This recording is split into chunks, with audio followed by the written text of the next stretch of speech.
Good evening and welcome to the Haven News Network. I'm your host, Josh Olive, here with all the late breaking news and stories. Uh, Please stick around after these important messages from our sponsor.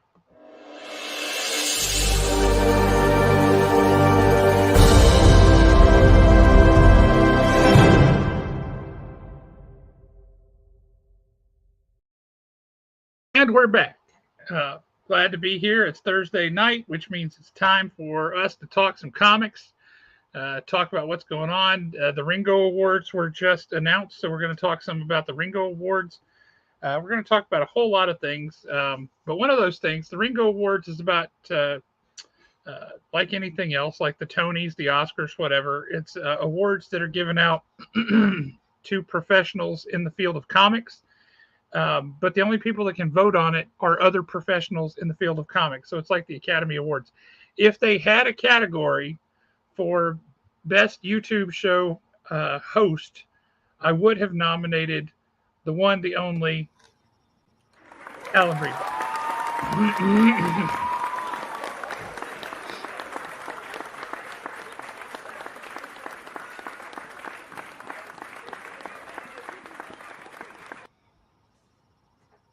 So, is it? Are we going to have to create the award show for comic book podcasts and Um, YouTube shows? Believe it or not, there is actually already a award system for that.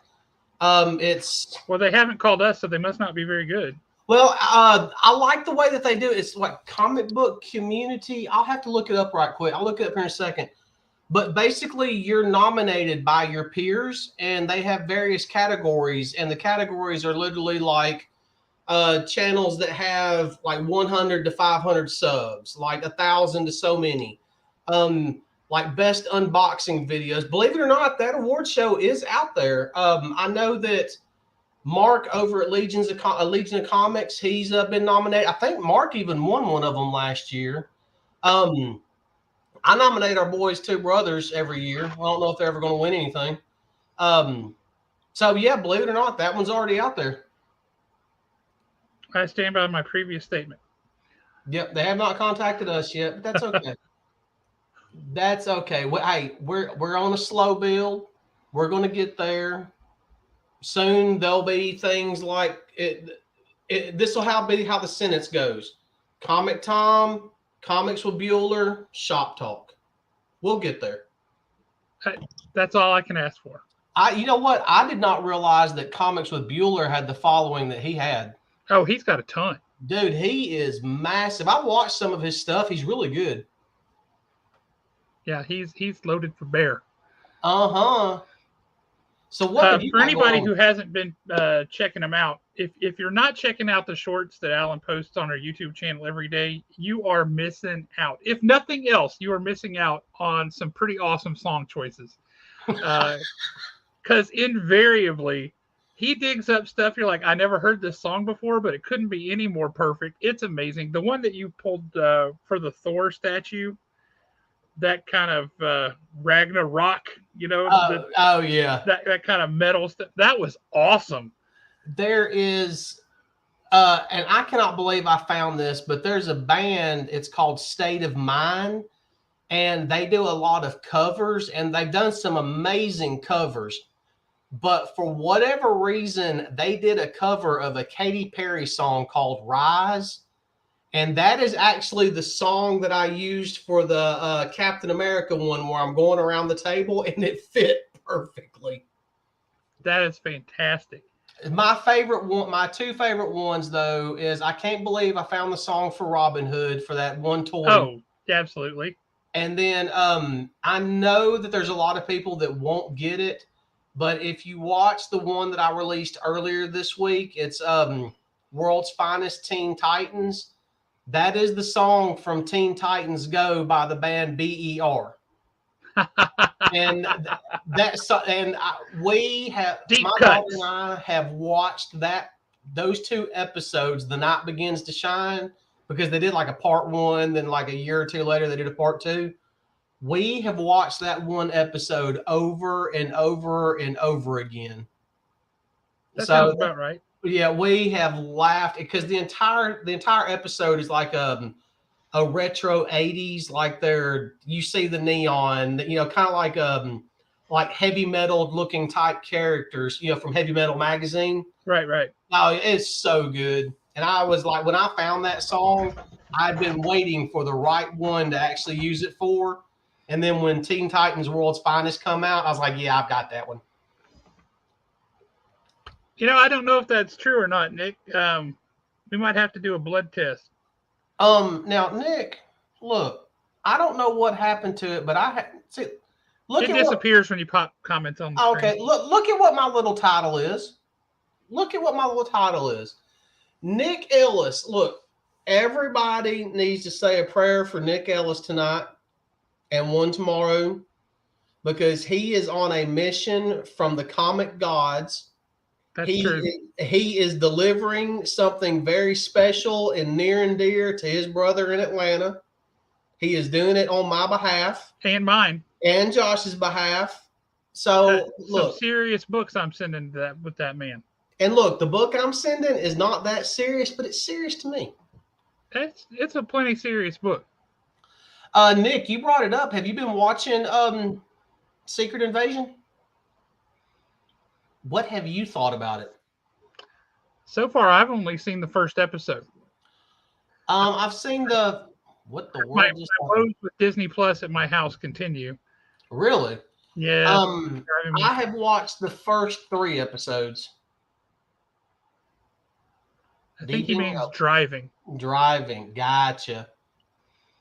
We'll make sure that you don't get into any wrecks so they can't use this as evidence in your trial. Yeah, really. Or, you know what? Just because I like doing stupid stuff like this, where is let me do that. Let me go there. Let me go there. Then I'll do this here. And then I'll copy that there. And then I'll post this here. It's the most convoluted thing in the world. What in the world are you doing? It is. Nick, if you'll just go to our IG chat, you'll see a link. You can just pop it up and you can drive down the road with us pointing right at you and we can talk about it. I did that one time to Jeremy Bernal and Tots were live just before the one chip challenge, the first time we did. Yeah. And they sent me a link and they never realized, I don't think, that it was literally coming from an angle that they were seeing. Well, what it is my phone was in my holder and I'm driving down the road on the way to pick up dinner. That's insane, but awesome. Mm-hmm. It was fun. Well, I mean, I never looked, and you'd have thought they should have clued in that I never looked down. Yeah, that would be a good indicator that you were busy doing something else. So while we're waiting for Nick, what do you say? You want to get started kicking off on our pull list on our comics, Ringo Awards, previews, the indie books? What do you want to get into? I tell you what, we can go ahead and do the pull list right quick. I was looking for. No, that's not what I was looking for because something just don't seem right. Where am I at? Oh, no wonder that doesn't look right. I'm on the wrong thing. Look, I'm doing like behind the scenes crap now with y'all. Okay, well, I mean, there it is. What is? I was just looking. I was checking the live stream actually on YouTube itself. Okay. So I'm sharing out the live stream to a couple of peoples. Excellent. Yeah, check with the AWA, see if they want to pop on here and talk about their books. You know what? I'll go to Twitter. Let's go. See, we're on the tweets. AWA. I've DM'd them before. You know what? I'm gonna DM them now. Watch this. Here we go. It's getting serious now. It is last minute. The DMs are flying. While you're doing that, if you can hold 2 thoughts in your head at the same time, I haven't had a chance to open it yet, but I got a package in the mail today from Hasbro Pulse. Any guesses on what that might contain? Ooh, that could. It's too soon for Firefly. It is. That's quite a ways off. Yep. It's too late for this because he's already here. You know what? I literally just sent AWA Shipwreck. Yeah, he's already here, so that's not what came in today. I literally just sent AWA a message and it said, hey, I know it's last minute, but does anybody want to jump on and talk comics? So yeah, Shipwreck's pretty cool. He's how it looks. But now today, it's a Cobra guy. If you want to take any guesses. There wasn't a... No, that's not Cobra. I'll be honest with you, I have no idea who's supposed to come out today.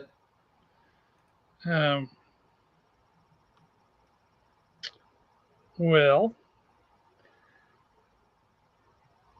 that is one Mr. Scrap Iron. Oh, I forgot about that one. Yeah, and he's got, instead of the little platform that his little missile launcher used to be on, now it's a little rolling droid thing. And it looks pretty awesome. Nate Saint in the house. Bro, how you doing, man? What's going on? Night Terrors looks cool. What have you read of Night Terrors so far? Because I have to ask, have you seen the giant bat with a gun for a head? Because there was some kind of drug, I think maybe a mushroom that was involved in the creation of that. What are your thoughts on that, Alan? That one was definitely an out there character. I do have that in the handy dandy store folio. I mean, I understand the creation of the character. I understand what it's supposed to symbolize, but yeah, it was just weird looking. It was weird looking. I will say 10-year-old Bruce Wayne with those, like his running mascara eyes was creepy looking. 10-year-old Bruce Wayne was freaky through and through. I mean, imagine a 10-year-old running around acting and talking like Batman. I mean, for those of you that hadn't read it, that's pretty much what it was. And it was definitely, that one was a character that caught my attention. Yep. Well, so we already started talking comics. Let's jump in and start talking some comics. Let's do this pull list. Let's get on it. Oh, let's do this then. The video. Oh, hang on. Look who's here in the house. It's Bianca. What up, Miss Bianca? What's going on? Bianca, our favorite. How are you? I hope you are awesome and well. So great to see you. Oh, we're looking forward to having her come on the show, guys. Didn't you one day soon we're going to bring her on and talk some stuff, show off some of her art, and get more people to buy it. So we will actually push the Night Terrors a little bit. Let's just, I mean, I don't have a ton. The video is coming out tomorrow. I'll go into a little more detail on some of these. Tomorrow's video is only about 15 minutes long, less than 15. So y'all slacker. Yeah, I mean, it wasn't a. Oh, hang on, look at. She's painting the Spider-Gwen that she sketched at Haven. Oh, nice. Do me a favor, hide Haven in like some spider webs or something, just the word kind of tucked in so that if you know what you're looking for, you can see it. But if you don't, you would never know. That would make my soul very happy. Mm-hmm. Didn't you just get finished with a show or something? I could have swore I saw a recent post on Instagram. She's doing shows all over from the look of things. Oh, yeah. I mean, and for those of y'all that have not checked out her Instagram, you know what? Pull it up. I'm not going to. Come on. Tennessee. She was so close. Oh, you was in Tennessee? I'm sorry. Oh, Lord have mercy. Tampa. That's not too far from where you are, so that's good. Not quite so long a trek. Yeah, that's awesome. Okay, why? I mean, I know I follow you on here. Why? You having trouble finding her Instagram? Yeah, and I follow her. Oh, maybe she kicked you off. Maybe she said no more stalking. I don't stalk. She gets the polite like when she posts something. And I don't stalk very many people online, and the ones that I do stalk are pretty much AWA because I want them on the show. Ooh, Tampa next. Hang on a minute. Hang on. What is this? What is this? You like Spider Boy? I'm gonna be honest with you. I haven't read it because the whole idea of it just makes me want to lose my lunch. It seems so weird and creepy, but you'll have to tell me what you like about it because maybe you can convince me to give it a shot. But right now, I just look at it and say no, thank you. I have not read a Spider-Man book in so long right now. It's not even funny. You're setting up at Dragon Con. Are you going to be in the main artist alley there where they have all the comic folks, or do they have you tucked away somewhere else? Um, and then Greenville, is that Greenville, South Carolina? Or are you going to um, SC Comic Con Junior? Because that's always a good show. And then Ocala, New York Comic Con, dude, that's a big show. Oh man, that's a big show. Wow. And Akron, upstairs on the fourth floor. So yeah, that's the whole comic book art. That's where all those guys are typically um, for the America's Mart building. So yeah, it's nothing but comic book artists and writers and such. So when I go to Dragon Con anymore, since they have done that, I pretty much spend 3 days up there and I don't go anywhere else and don't see anything else. And I'm told that's a really strange way to spend Dragon Con, but I'm there for the comics. So that's all I want. Last time I went to Dragon Con, I was only there for one day, and I literally spent the entire day either in Artist Alley, just one Artist Alley, or the dealer's room. I did not go anywhere else. And the vast majority of the time, I was actually in the dealer's room. Well, she's guilting me now. I haven't been in several years, so I don't know how long you've been setting up and showing there, but I do feel bad and I feel shame. And it will never happen again, I promise. My thing about Dragon Con is it's gotten so big that Painful, isn't it? yeah, it really can be. No, I mean, at the same time, if you've never been to Dragon Con, go. I mean, it is a blast. It is, if you're a comic book fan, there it is. I knew I had her on there somewhere. If you're a comic book fan, definitely go check out Dragon Con. You're going to find stuff there that you're just not going to find anywhere else. You're going to get to meet tons of people.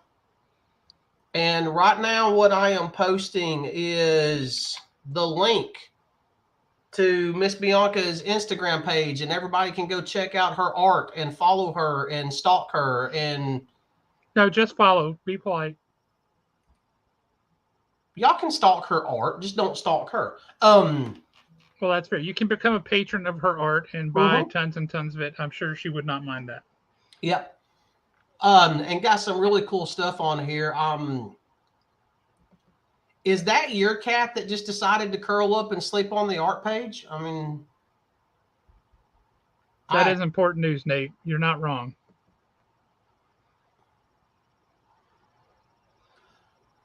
Cat. Yep, that's her cat. That is her cat, just curled up right there. And see, what makes it great is you and I are the only two people right now that know what I'm talking about, and I think that's funny. And the female Lady Death, or I'm sorry, Grim Reaper, not Lady Death. I was about to say, isn't Lady Death always female? Yeah, well, it's even in the name. So, well, I mean, this is Death, and it's a lady. Yeah, Nate, I'm kind of curious as to how they're going to do Thrawn, to be honest with you. So that one's I kind of want to see how that one's going to go. I don't know if you read a lot of, that's his name. That's quite a name. That is funny right there. Now, is he one of those cats? I read a thing the other day from somebody that said there's 3 different kinds of cats. There's cats who know that they are cats. There's cats who know that they are people. And there's cats who will never know anything their entire life. What kind of cat is Baron Ramsay von Wigglebottom?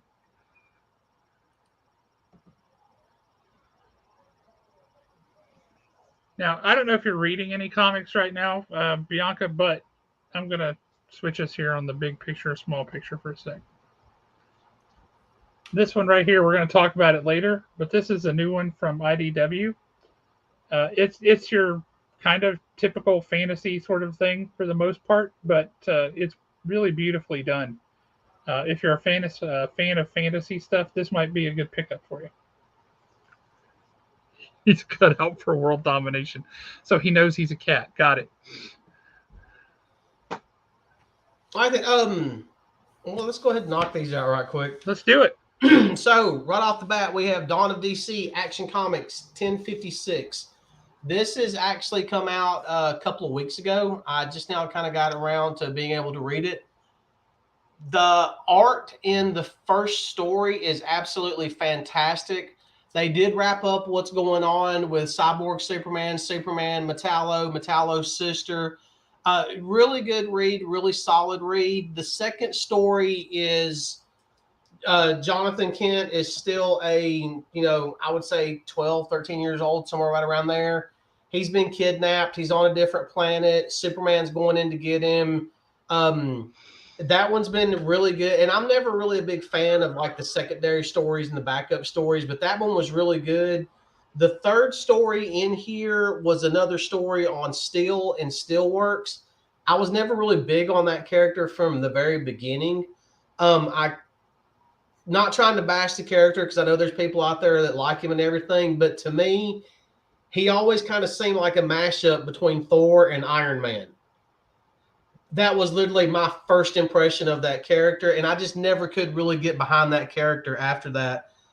I do suggest picking up Action Comics because Action Comics is coming a little bit oversized now, and you are getting 3 stories for $4.99. It's worth the $4.99 because you're getting 3 stories. I can't tell you if the third story is good or not, but I can tell you that the first 2 have definitely been worth it, and the art in this particular issue was fan-friggin-tastic. The story, who's the artist? Well, it kind of had multiple artists since we're doing different stories. I will just pop this back. So are you saying that all 3 stories had phenomenal art, or one particularly, or what? One particularly had phenomenal art, and then to me, the rest kind of had the standard art. Standard comic book art, so to speak. Where is that one page? And I hate the simple fact of the way this page is laid out because this would have been a better centerfold than anything else. But this is what we're looking like in here. I can dig that. Yeah, I really enjoyed that. I thought that was great. And the fact that Cyborg Superman is definitely overpowered in this particular issue because Superman was on War World for a time, and their white sun kind of boosted him. So that was a really good issue. If you want to try to pick up Action Comics, definitely pick up 1057 because this one, the last 2 pages does kind of start a new story, but nothing that you wouldn't be able to jump into quick. I do go into a little more detail in tomorrow's video, but this one was Action Comics 1056. Next, those beautiful so-and-sos. God, I love them so much. AWA Comics. Sin of the Salton Sea. Issue 2. So far in issue 2, we are getting more Wyatt-centric issue. Wyatt is pretty much our main character of this particular book, and we don't have enough about Wyatt to legitimately say that he's a badass. But we're kind of moving that direction. You can see it coming. You can see it coming. In this issue, you definitely get it because old boy takes on a couple of cops in this issue and handles his business. But not in a bad way. The cops are corrupt. Everybody in this area is corrupt. Yeah, but they were all bad. Yeah, they're all bad. But the main villain, this bald-headed dude right here, I don't know why bald people have always got to be the villain. Some of us are really sweet individuals. But his name is Cecil, and he's wanting his wife and son back. But we understand that he's not wanting them back for good intentions. He is definitely there's something going on. There's definitely some shady stuff there. Ahoy, Mike Wasilowski. Our main character Wyatt picks up on this pretty quick. We do find out that his brother's still alive. Issue 3 should pretty much start with them on the run and on the go. I do want to see where this goes. I would give anything AWA. I've said it once. I've said it to y'all on Twitter. Even y'all agreed with it. We need a team up of Wyatt from Sins of the Salton Sea and Harrow from Devil's Highway. Oh, Those yeah. two. I don't know if the comic book community is ready for those two characters to team up just yet. But I tell you, she beat me to it. But Mike, I was going to tell you, Bianca's here, so make your obeisance and acknowledge her reverence at her feet. She's amazing. I'm still fussing with her.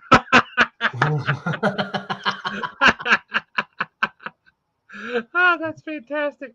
One thing that I will say, and this is off topic of Sins of the Salton Sea, but all on topic when it comes to AWA. Y'all heard myself, Josh, and Tots just raving for 4 months straight on a book called Black Tape. Yes. That trade has come out. If you want to pick it up, if you're into horror and heavy metal, and especially like a 70s, 80s feel when it comes to both those things, go snatch Black Tape. Run up to Haven and get the trade, or run to your LCS and get the trade wherever you may be located. You will not be disappointed in it. Next up on the list, we have No One, issue number 4. So we're getting a little more of the copycat. We see the copycat in this issue. No One does take on the copycat in this issue. And I'm glad to see that No One does not walk away from this fight unscathed. No. It shows that No One is, he's just an average person. I mean, he's not some superpowered being or anything. He's not some Batman-like vigilante that's had years of training. If you shoot me, do I not bleed? Exactly. There is one character in here and Kyle Higgins just aggravates the hell out of me sometimes, because just when I think I've got something figured out, it pulls the rug right out. I mean, especially in this book, there's one character, and I cannot think of his name. He's introduced. He's a former football player. Yeah. And the way that he acts, and then the way that, I've got something to do. The next thing you know, he's just kind of sitting at home in front of his TV, not doing anything. I mean, I thought for sure for a split second that he was No One. And then you get a little deeper into his character and you're like, no, there's no way this dude's No One. Nope. 4 issues in, we still have no idea who No One is. I know that in the end, it's going to be a character that we've already seen. But at the same time, I'm thoroughly convinced that we have not seen that character. Kyle Higgins has done an amazing job with the story. You get the gritty feel of a major city. You get the, just kind of like a little bit of a crime noir feel to it. I mean, it's been really good, and I love. And there's also the accompanying podcast. Yeah, that's even more information. Design of No One. The design of No One himself, really good visually. It works. The design of the copycat looked great. I mean, yep. I cannot say one bad thing about this comic book. Except it's the same thing you're about to say. They're not coming out fast enough. That's it. That's the only bad thing about this book. Is there a part of you that wonders if No One will actually not ever actually be revealed? I'm wondering if he's not going to tell us, and he leaves it open-ended where it could be one of like 3 people. See, this is my personal opinion, and I would love to see it in this way. But I would love to see it that when we get right down to it, I think that this could go if we're okay, so we're going to put a timeout on the pull list, and we're going to go Alan's perfect world if he was writing the story for just a minute. I would take you all the way up to the point of no one getting captured. That would be issue 10. In the second arc would be the trial of no one. And in it, he is basically admitting to everything, even the things that they had no idea about. And he's doing it to expose all these people to make them accountable. At the end of that, as they sentence him to death for the murders, he disappears. But then you get a flash forward 10 years, and it's an older prison guard telling the younger prison guard the story of no one. And the younger prison guard is like, okay, why? Why are you telling me this? Because this would have been the night that we would have executed him. Okay, how do you know? Just based on the criminal system, this is the night that we would have executed no one. The older guard leaves. He goes to his ratty apartment where he pulls off his fake nose, and it's no one, and he sees all his clippings and the people that he's hunting next. That's how I would end no one. Interesting. I know that's not going to happen. But that's not. I would have taken a left turn at Albuquerque during the courtroom stuff, right? Yep. He would admit to everything. They would convict him. They'd put him on death row. And it wasn't him at all. It was someone else. That's what I would do. So, Tots, this is my problem. And, okay, we're about to go into my psyche for just a minute. Then I promise we'll get back to it. So, when I was younger, if I never had problems sleeping, but if I had problems falling asleep, just because you're wide awake at night, I would replay my favorite movie in my head to help me fall asleep. Well, as I got older, I started switching those characters around, and it was how I would have reacted to it if I was the main character of that movie. And then I got to the point as I got older where I was making up my own stories at night to help me fall asleep. So I sit around and think way too much, especially about stories like this that make me think. Mm-hmm. Next up on the list. I mean, issue number 4 was super, super word heavy, right? There was the conversation and dialogue was massive. It was, but it needed to be for this issue. That's Agreed. What got, because I remember you telling me that. And when I went into reading this issue, I have tried, Bianca. I do have one that I self-published on Amazon, and it is, I love the story, but if you actually read it, it looks like it was written by a 12-year-old.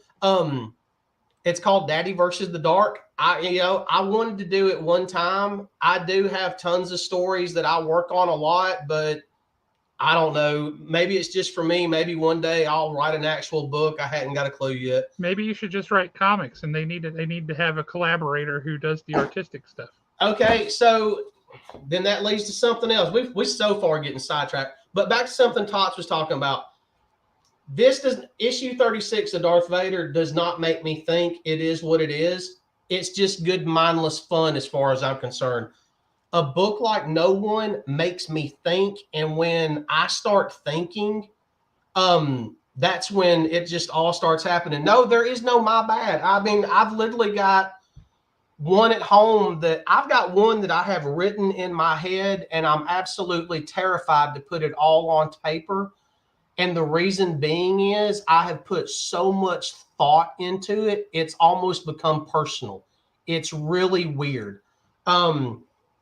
I will write it down one day. I've probably gotten maybe 3 or 4 chapters of it written.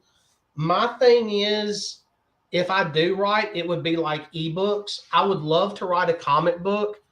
I had considered doing a treatment for Bad Cave because they're doing their competition right now. You're right. You know what? If I was at home, because I kind of messed up on Amazon, and that little short story is 99 cents, and I can't figure out how to make it free. But if I was at home, I would actually grab the rough draft and just send it to you. But I cannot figure out for the life of me how to script a comic book. Yeah, the thing about it though I'll is, give you that thing from Marv Wolfman last week. yeah, that stream of consciousness, your way to the last. I have written this thing. I know how it begins. I've got the middle and I've got the ending, but it's from the beginning to the middle is what throws me off. And I think if I ever figure that out, like I've already written the entire middle of it. In fact, where I left off at a few weeks ago, I'm getting ready to write the ending of it or the last few chapters of it. Yeah, and you're definitely right. So I will, and now y'all keep in mind, I do not expect anyone to purchase this. I really don't. But I will throw the link up there right quick. I do find it kind of cool that I can put my name into Amazon and something pops back. I think that was a bigger kick. Just pops back. Yeah, it just pops back if I can type my own name right. That is usually a key, is spelling your own name correctly, or at least how you spelled it when you submitted the book. Yeah, really. That's an awfully long link. I don't know if that's going to let us pop it all in there. I will do this right quick. So, and if y'all want to see what we're talking about, if you literally go to Amazon and put in Mark Allen Breedlove, that is me. You're looking at maybe 5 pages. Oh, if you've got Kindle Unlimited, you can read it for free. The one thing that really excited me about all of it was at one point, it was like in the top 10 for that particular genre. And what genre is that? Because that title could be very misleading. Yeah, it could. Basically, the whole story is, in a nutshell, a little girl's dad is dead, and she starts messing around with like Ouija boards and stuff like that. A demon shows up, and dad comes back. His spirit does, to fight the demon and to save the family. That's pretty much the gist of it. I actually turned that rough draft over to a couple of comic artists that we know just to see what they could do with it. Tots, if I can find, oh yeah, I'll do that right now, Bianca.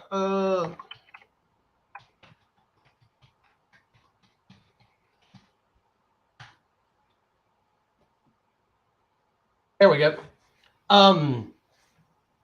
I was more trying, when you're talking about, this is where we definitely got sidetracked, but you're talking about nobody knows what to do pretty much until they actually do it.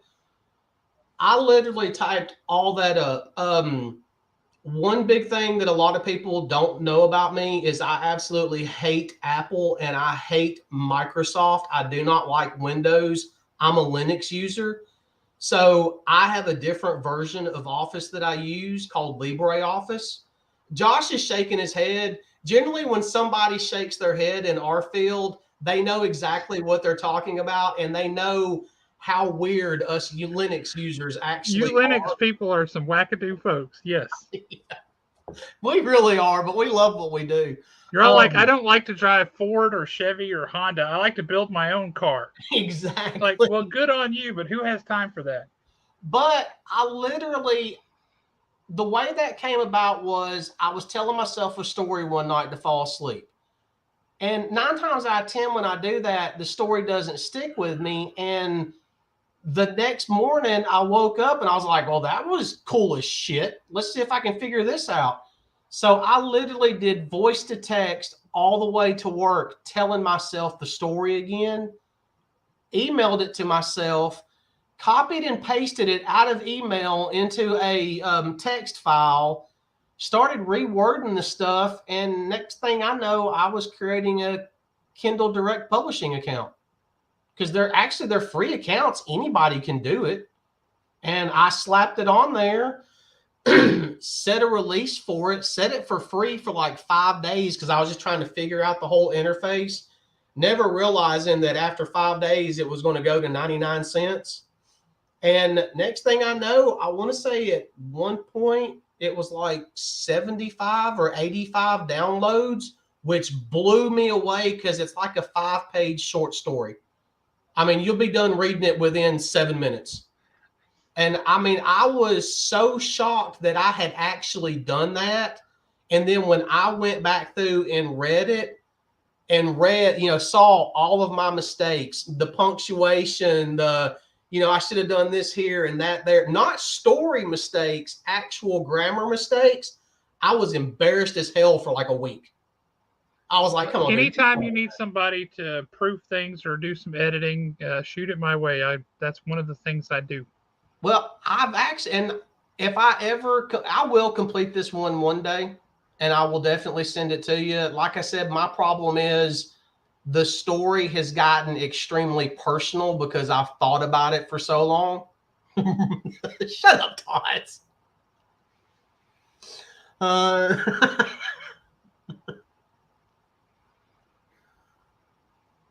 I honestly, Bianca, I really am. I was shocked that I actually did it. And what scared me about the whole situation was how fast and how natural it was. It was just like boom, boom, boom, boom, boom, done. It's out there. Oh, you're right. Because I'm the type that when I have a few minutes to do something like that, I veer away from the computer and I go sit down and watch TV. Thursday nights are really and truly the only time I touch a computer when I'm off work. Everything else, I will even the YouTube shorts that I post, it's done through my phone. I spend so much time on a computer at work that when I get off work, I'm just like, ew, computer, no, that's nasty, stop.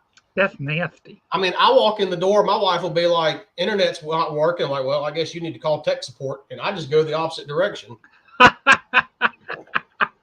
I hope you got somebody. That's funny. Yeah, we got way off topic. It's all good. This is fun stuff. This is part of the meandering is part of what makes our job fun. Yeah, it really is. Bianca, we've got to get you on here one night. We absolutely do. When we can catch her between shows. See, now I want to know what kind of book this is because this sounds great. But wake up at 4 a.m. Why in the world do you wake up at 4 a.m.? And how do you do that? I can't. It could be because I have super mega fat thumbs. I'm just like, typing on a phone is just like, I can't do this business like so many people do. If I could, and I almost broke down and bought one. The problem is I never could find one that worked with Linux. I want to say it was like Dragon. It was like you just set it up and it took everything that you said. It was kind of like a stenographer for the computer. And it just put it all out there for you. I almost broke down and bought one of those. If that's how you record your thoughts best, maybe you should do it. Well, maybe I should. Okay. Darth Vader, issue number 36. With that beautiful segue. Yeah, with that beautiful segue. I don't know. I don't think this is the true beginning of Dark Droids. I don't think that's actually starts until next month or maybe next issue. But I do feel like this is the unofficial beginning of Dark Droids. This was a really good issue because the entire issue is kind of written from the droids' perspective. Why they're banding together, how they're banding together, why they're going after Darth Vader, why they want to take him down. We do get some throwbacks to some other droids in you were here. Locked up. Do what? You were locked up there for a minute. We could hear you, but your image was frozen. What about now? Is everything good? Well, it froze again. I can still hear you, but your image is frozen.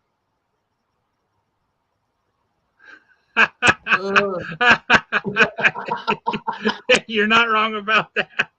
Yeah, well, it happens. I'm getting that funky little thing again where it says I'm on Wi-Fi and I'm not on Wi-Fi. Well, you're back now. You're fine. Huh, that is weird. But Dark Droids, I think, actually begins here.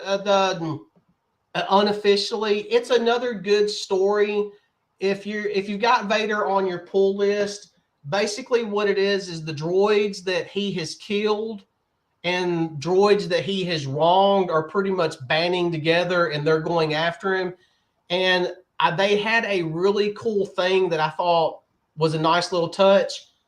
Droids that he has killed, other droids are putting them back together so they can basically analyze how they were killed and they can analyze how Vader attacks and stuff through their memories. I thought that was kind of a cool touch. But I mean, once again, you can't go wrong with the Darth Vader titles. One day Darth Vader's going to come to an end and it's going to kind of hurt my feelings some. Next up on the list is Night Terrors. First Blood, issue Night Terrors. 1. I really, really enjoyed this. I thought it was cool. The Trinity is back together. They are all at. There she is. Look at her. Bless her. Let's just go. What's up, fellows? It's a Nick Ellis. What's happening, brother? Oh, well, I was listening, and then my daughter had a freaked out, and then my wife had a freaked out. Is that because your daughter heard my voice? I'm so sorry. You broke up. Why did everybody freak out? Because it's like he's moving in slow motion now. Oh, gotcha.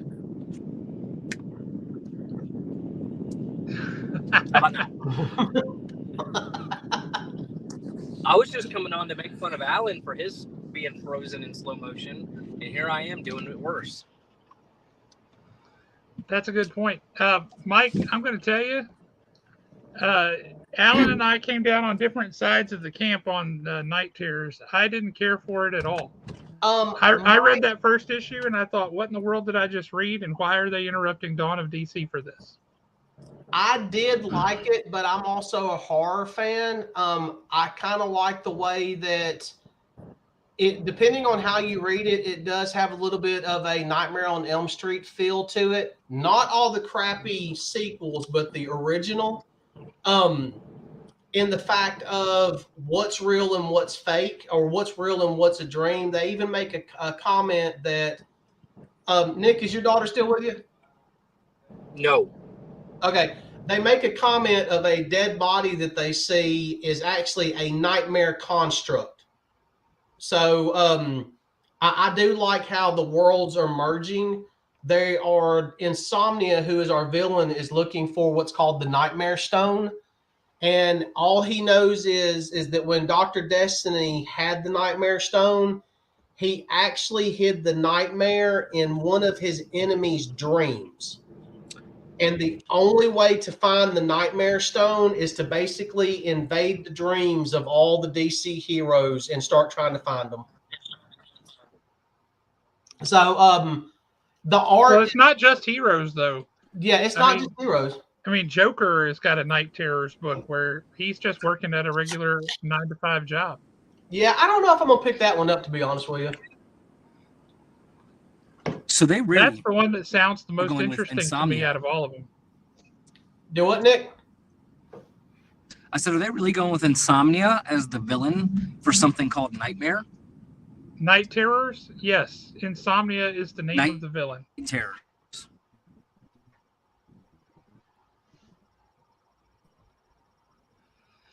Well, I hope more people feel the same way you do about it, Tots, because it didn't push the buttons for me. Now, it might get better as it goes along, but right out of the gate, I just looked at it and I was like, what in the world am I reading, and why am I reading this?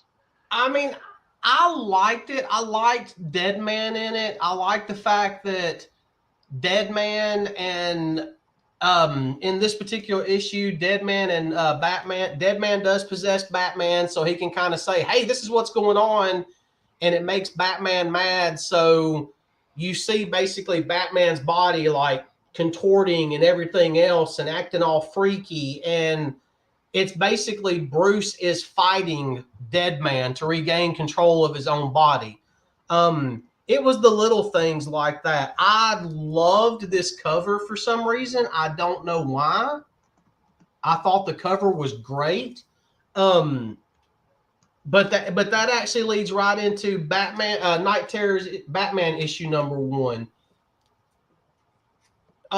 Basically Bruce falls asleep. It's got to happen just the way everything's going. It makes sense when you read this one. If you're picking up Night Terrors, you got to buy this book right here. You need to read this book to really and truly understand what's going on with the characters. The best thing about the Batman book, though, is in Bruce's nightmare, he's a 10-year-old again, and he even makes a comment that he's wearing the same suit. Hush, Mike. He's wearing the same suit that he was wearing the night his parents were murdered, but mentally he's not 10-year-old Bruce Wayne. He's Batman mentally. It's actually freaky the way this is portrayed. This right here was, honestly, I thought this was a really good horror book. Because Insomnia even explains, I'm not doing this to your dreams. This is you actually doing this. And Bianca, you're right. When is Batman not mad? Was it Batman? I believe it was this book right here. And they really do. I'm sorry. I know I keep pulling up different ones, but they go hand in hand. These two books really do. Where even Deadman is looking at Batman going, okay, come on, smile. I know you're excited. There's a mystery. There's something going on. You know, you've got to do this, even though you're basically you and, you know, you're the original goth person. I know you're excited over this because there's a new mystery. So they do kind of play with some of that stuff about him being angry all the time. But I enjoyed both of them. I'm looking forward to more Night Terror. I do want to see how they do Superman and Wonder Woman. We do get a cameo by Waller in here. And it's basically, or someone's radioing into Waller. And it's basically the Trinity's back together. And this is the first time that they've truly been together since Dark Crisis. So I've enjoyed it. Aaron, we literally just got finished. You and I have been kind of having a little bit of a conversation on YouTube about these. Then that leads to my throwback pick of the week. Throwback pick of the week, yeah. And I got to looking, because I'm kind of keeping the ones that I've done in the past off to the side so I don't have a repeat. And I have given y'all some 60s, some 70s. I've given y'all DC, Marvel, even some Image from the 90s. But there's one thing I have not given y'all, and I want to just kind of throw this one out there. And this is definitely a throwback pick of the week that we've never done before. What did it do? The original golf person. That is awesome right there. You know, he grew up at a country club. It's to be expected. Yeah, really. That's what them rich people do. But the throwback pick of the week, it is definitely a Silver Age book because of the price tag. But we have Darby Gill and the Little People by Golden Key. Oh, she is my dear, my darling one, my smiling and beguiling one, no other. If y'all have never seen this movie, it is a Disney movie. And it is a great Disney movie. But what makes it even better is Sean Connery sings in it. I think it might be the only movie that he sings in. It's certainly the first movie Sean Connery ever sang in. Yeah. And yes, and the actor who plays Darby O'Gill is phenomenal. It's just, I mean, it's not a big story. It's not a big action epic or anything. It's a little old man in a little Irish village. And his daughter, his wife is dead. His daughter needs better prospects, and he's just kind of been coasting for a while. And they bring somebody in to take his job. And it's not the person from the local village who thought he was going to get the job. And then there are leprechauns and banshees and some of the other Irish folk things. It's fantastic. Oh yeah, you've got to come back next year. There's no two ways about that. Absolutely none. You have to come back. Tots, have a good one. Go kill somebody in Warhammer for us. Nick, which one are you talking about?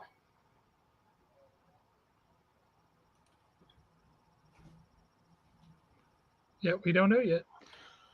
Yeah, I do pick these up when I run across them. I've got several others at the house.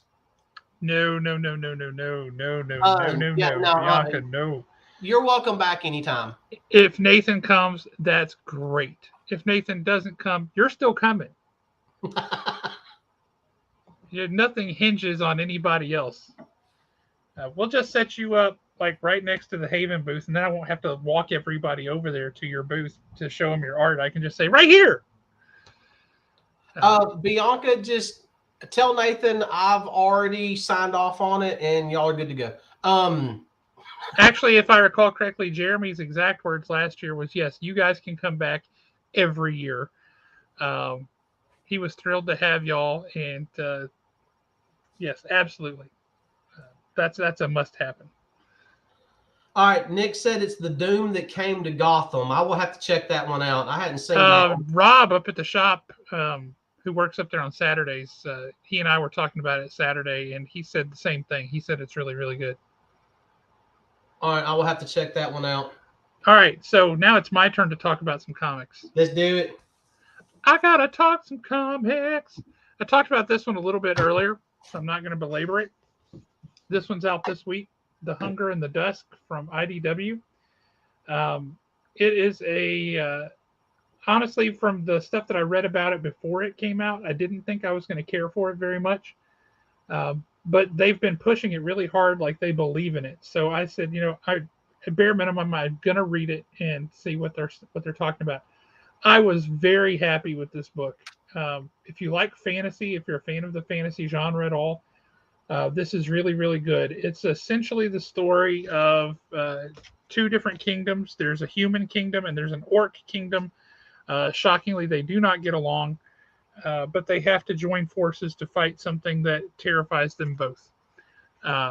It's really, really good, and the artwork is beautiful. I will say it's very, very good, very good. Highly recommend.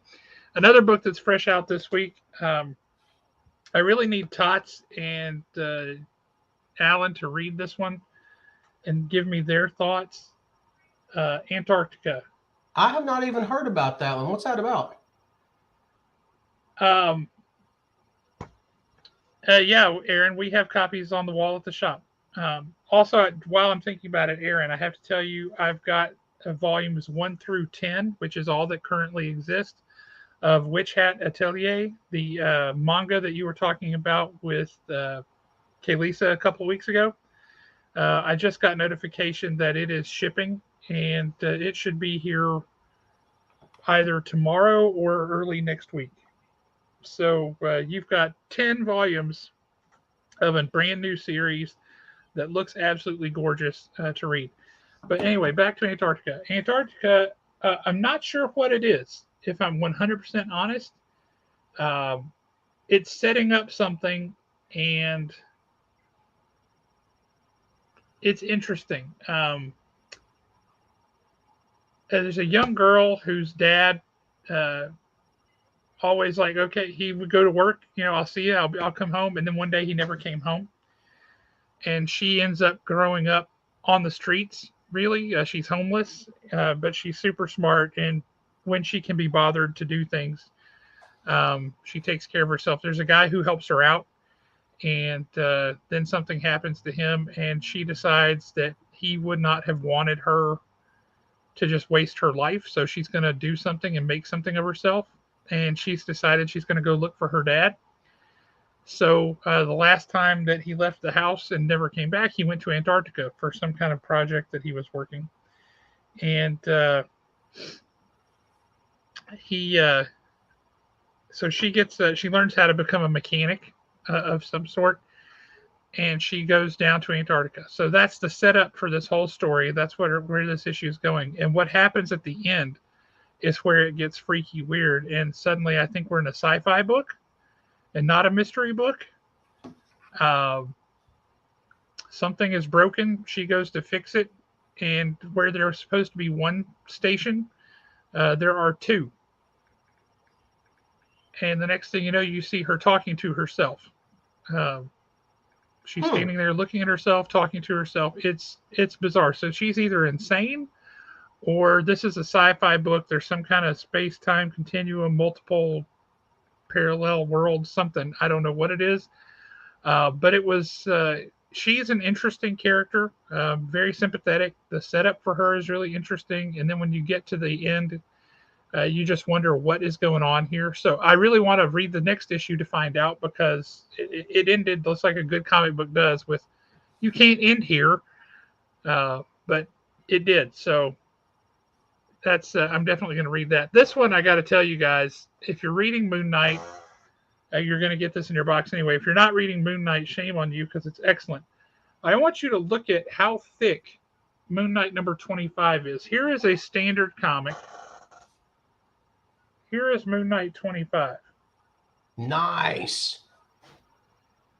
Okay. This is a miniature trade. Now, they refer to it as the enormous 25th issue, and they're not joking. This is massive. That's a good looking cover. It is a good looking cover. It's a Steve McNiven cover, the same guy who did that giant poster we have up on the wall at the store. Mm-hmm. But in this book, this is the first comic book appearance of Layla from the TV show, from the Disney Plus show. You know who I'm talking about, Alan? Yeah. This is her first appearance in comics. Yeah.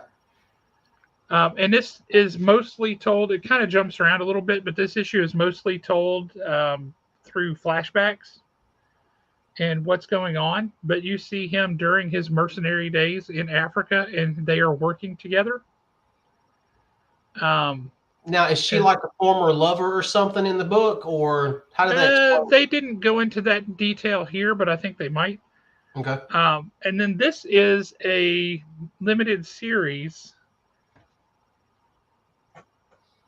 Moon Knight City of the Dead. God, that's another gorgeous cover. Yeah, this is a really interesting book. Really interesting book. But this one picks up kind of where 25 leaves off, but it's a different story. But 25 has information that is valuable to the first issue of this. The cool thing in this book starts with some guys wearing like Anubis masks chasing down some teenage kid. And Moon Knight jumps in to save him and fights these guys off. But the kid ends up getting mostly dead. Moon Knight, you'll like this. Hunter's Moon shows up in this book, Alan, so that'll make you happy. Yeah, Hunter's Moon is a great character. He is. But he gets this kid over to Hunter's Moon, who is able to save the kid's body. But the kid is pretty much dead. He's not dead. I'm not dead yet. I feel better. But he's got no brain activity and none of this stuff. So at this point, Moon Knight goes, Hunter's Moon's like, well, there's nothing we can do. He's dead. His body just doesn't know it. And he goes, wait a minute. If he's dead, but he's not dead, then I can still get to him. And Hunter's Moon is like, no living person can go there. And it's the city of the dead in Egyptian mythology. And he's like, the heck they can't. So he goes. But here, and she doesn't go by this name yet, but here is a fascinating first appearance of another version of a character, which is really cool. And I have to strongly recommend it. Especially read Moon Knight 25, then pick this up. This is excellent. You're going to love it. It's very good. We talked about No One number 4 already, but oh my goodness, what a book. What a book. This series is a beautiful, beautiful thing, and it makes me very, very happy So jumping back to Moon Knight for just a second, without giving any spoilers away, the character that you're talking about, isn't this also their first appearance, this version of that character? Because they showed up in the TV show. Yes. Okay. Yes, that's correct. Okay. Now, which one is it? Moon Knight 25 or City of the Dead that's got that character? City of the Dead #1. Okay. If you haven't been reading Miles Morales Spider-Man, you just need to get on it. If you like Spider-Man, but you can't stand what's happening in Amazing Spider-Man and what's been happening in Amazing Spider-Man for the past umpteen years, stop supporting it with your dollars. I'm saying this as a comic book store owner. Don't buy that. If you like Spider-Man, read Miles Morales Spider-Man. And I know you're saying, but he's not Spider-Man. Peter Parker Spider-Man. I get you. I feel that. I'm a huge, humongous Peter Parker fan. But right now, the Peter Parker that they're publishing is not the Peter Parker that you care about. This feels more like an old school Spider-Man book than anything featuring Peter Parker has felt for some time. It breaks my heart to say it, but it's the truth. And this is really, really good. The vibe that they've got set up, the relationships that he's building with other characters, particularly Misty Knight, is just fantastic. It's really, really strong. Bug hasn't read this one yet, has she? No, they just got home from vacation yesterday, and well, this is going to make her very happy. She's got a mini stack on her nightstand right now. This gets into some Kree Skrull War stuff, so it's got some throwback stuff to the way back, and then it gets into the funeral. What was that book they called it? Empire. That series from a couple years ago, so it builds off of that. But as you don't have to have any of that background, but this is what you need right here. This is a fantastic book. Aaron, what are they doing to Peter? Peter Parker has nothing. They've broken him. They've twisted him around. They've broken him and Mary Jane up. Mary Jane's dating some other wackadoo guy now. The stories make no sense. They're toothless. They're not action. They're not exciting. They're not interesting. The artwork is atrocious. There's just nothing redeeming about them right now. They've taken this character and absolutely taken any zest for life out of him. There's no joy. Reading the book is depressing. Month in and month out, just reading that book is depressing because you know what Spider-Man can be, what he should be. And he's not. He's just not that. It's not good. It's not good at all. But meanwhile, Miles Morales Spider-Man is exactly what you want out of your Spider-Man guy. He's got his issues. He's dealing with those on a personal level. When he's running around and his saving people and stuff, which he's still saving people from bank robbers and things like that, which Spider-Man should do. And he's cracking wise and he's having fun, but he has relationships with his parents and with teachers and with his girlfriend and all these things. His best friend. It's a really good story. It's everything that you would want out of a Spider-Man book. It's really good. It's just a shame. And as you can tell, Nick feels very, very strongly about it. I feel just as strongly, but perhaps a little bit less bitter. Don't drive off the road. See, just you saying that has made Rosie upset. And so she's barking. I mean, I'm not a big fan of what they've done with Spider-Man and Peter Parker. There's been some decent issues here and there over the past few years, but there's so few and far in between that it's not even worth reading the book anymore. It breaks my heart to say it. I love Spider-Man. I mean, I did have high hopes for Spider-Man Beyond, and the first issue or two was decent. decent at best. After that, it nosedives so hard that, I mean, it was, like you said, it's heartbreaking what they've actually done to what should be a flagship character. I don't know who's writing Spider-Man right now, but if they want to save Spider-Man, I think, you know, we've talked Ryan about North it. should be writing it. That's exactly who can save Spider-Man. Ryan North could absolutely save Spider-Man right now. And I wish to goodness that they would say, you know what, you're doing a killer job on FF. Do you have it in you to write 2 books? Because the other one we want you to write is Spider-Man. Yep. He should be writing Amazing Spider-Man right now, period, end of story. I don't feel strongly about that at all. I just wanted to say that. Yeah, and if people are wondering who this Ryan North is and why we're talking about him and why we say he can save Spider-Man, all you got to do, you don't even have to sign up for the book. Just go find issue 7 of the current Fantastic Four run where Dr. Doom takes center stage. He is one of the only writers that has ever had me cheering for Doom, wanting the bad guy to win. He is just that good. Yeah, the Fantastic Four right now is so excellent. And one of the reasons that, and we've talked about this on the show before, let me pull them up here. One of the reasons that Marvel is doing what they're doing with these Disney covers that they're putting out, like this one. Yep. That says Fantastic Four, and for all the world, you'd think that was a Fantastic Four book, but it's not. That's Amazing Spider-Man. And the reason that they're doing this is to goose sales on Spider-Man, because that should be their flagship title, and the sales on it are tanking.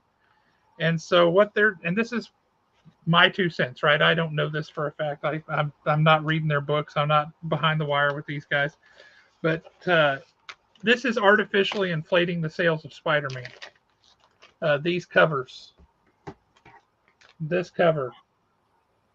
Because these covers are awesome. I'll absolutely give you that. I think they're fantastic. But Avengers, nope, Spider-Man. Fantastic Four, nope, Spider-Man. And they're doing that to artificially increase sales on this book, so it looks like Spider-Man is a better seller than it is. Because the content has gotten so bad. And rather than fixing the problem, they're trying to gloss over it with things like that. And I just don't get it. Notice nobody said that, Aaron. Nobody wants those other writers on Fantastic Four. We're just saying the Fantastic Four writer probably has the capacity to write 2 books. He could write FF and he could write Amazing Spider-Man, and that would make me happy on 2 counts. I would just be twice as happy. And you know what? He wouldn't be the first person in comic history to write 2 books at one time. No, Bendis was writing like 8. Yeah. And I mean, he's definitely, if you read the Fantastic Four books, those characters have become, for lack of a better words, rich and vibrant again. Yep. Those characters, you can genuinely relate to the characters in the book the way he's writing them. I mean, there's literally in one of them, it was really cool the way he wrote it. I want to say it was issue 4 maybe, where you're only getting one side of the story. And then at a certain point in the book, it even shifts with the art, so you get the other side of the story, and the character that you've only seen his back the entire time, when you finally see him, he's been standing there squalling the entire time, and you never read it. You never knew what was going on. All you ever read was his words. And I mean, it's stuff like that he's done with Fantastic Four that's just made it such a great book. Well, and it has a happy, upbeat vibe, even when bad things happen to them. And bad things happen. I mean, it's an interesting story. It's just not people sailing along in the sunshine every day. But they deal with it. They deal with it as a family. They're not all fighting and pointing fingers at each other constantly. There's a little bit of tension, but it's not I hate you and I'm leaving forever tension like they always make it out to be. It's just people dealing with things together, um, and presenting a united front. It's really excellent. I really like it. Another thing I really like is he hasn't had the kids in it all the time. It's not the Fantastic 437 with the kids and their babysitters and all that stuff. It's like, give me the Fantastic Four, please. Thank you. Um, it's really, really good. But I think his style, his philosophy, his approach to comics would work really well for Spider-Man. Do I think he would work well for Batman? He would have to show me a different side of himself than I have seen for me to say he would write Batman well. Yeah. But he writes a heck of a Fantastic Four, and I think he would write an amazing Spider-Man, no pun intended. Yeah, and that's one thing about Spider-Man. At the end of the day, he's just a guy. And I think that North would completely and totally nail that aspect of him. Yeah. You know, in fact, I wouldn't mind seeing Ryan North write Scarlet Spider, Ben Reilly. Yeah, I could see that. Scarlet Spider's always had a little bit more of a melancholy to him. Yeah. But I mean, he's certainly got the chops. He can bring the emotional. He can hit you in the feels, and he can tell a good melancholy story. Melancholy is generally about as far as he goes. He doesn't go into despair and horror and awfulness, but he can tell a heck of a good melancholy story. Nick, for what they've done to him for the past 10 years, he's not even the guy anymore. I mean, Johnny Storm's mustache is better than Peter Parker right now. And that is a sad fact, but it is a fact. What was I fixing to say? I forgot what I was fixing to say. Oh, well. You were fixing to say, I would like to see the entire team that's working on Fantastic Four, artists and everybody, take over Spider-Man. Me too, 100%. Yeah, because even the artists are doing a fantastic job on Fantastic Four. The art style suits the storytelling. Yep. Much as I hate to say it right now with Amazing Spider-Man, the same thing is true. The art suits the story. They're both terrible. And again, if you're loving Amazing Spider-Man, more power to you. I would like for you to convince me of why it's good, because I really love Peter Parker and I love Spider-Man, and I would love to love this book. Right now, it hurts me to read it. Nick, honestly, if you wanted to go that route, I would say pick up Spider-Man, The Lost Hunt. And especially not on this topic, Bianca, but pick up Spider-Man's The Lost Hunt and let Peter die in that story. The Lost Hunt was, a lot of people just did not give that a fair shake, and it was a really, really good story. It really was. It's not what I thought it was going to be, but if you want to kill off Peter Parker, that was the story to do it in. Let him die in that story. To your point there, Bianca, typically we are pretty circumspect. We're not going to tell anybody what they like is garbage, because we like things that the vast majority of people think is garbage. I mean, we're both humongous G.I. Joe fans, and most people think G.I. Joe is a really stupid book. So we don't want them telling us that what we read and what we like is terrible. But in the case of Spider-Man, it's not that Spider-Man's a bad book. We love Spider-Man. We want Spider-Man to be awesome. It has just gone so far downhill, and it looks so unrecoverable that it's painful. So we're usually pretty circumspect about it. But in this case, it hurts too much. We must let it out. And Bianca, I'm going to be honest with you. This guy right here, we give him all sorts of hell. I love this guy to death. This is one of the only people that I know. This is Nick Ellis from Two Brothers Comics. He has literally read every single Amazing Spider-Man book from the very beginning up until just a few months ago. One person that definitely has a dog in that fight and can go full tilt and just tear into Marvel over it is Nick Ellis. All the awesomeness is really still very fresh for Nick. So, right, it is because he just read all this stuff over the past couple of years.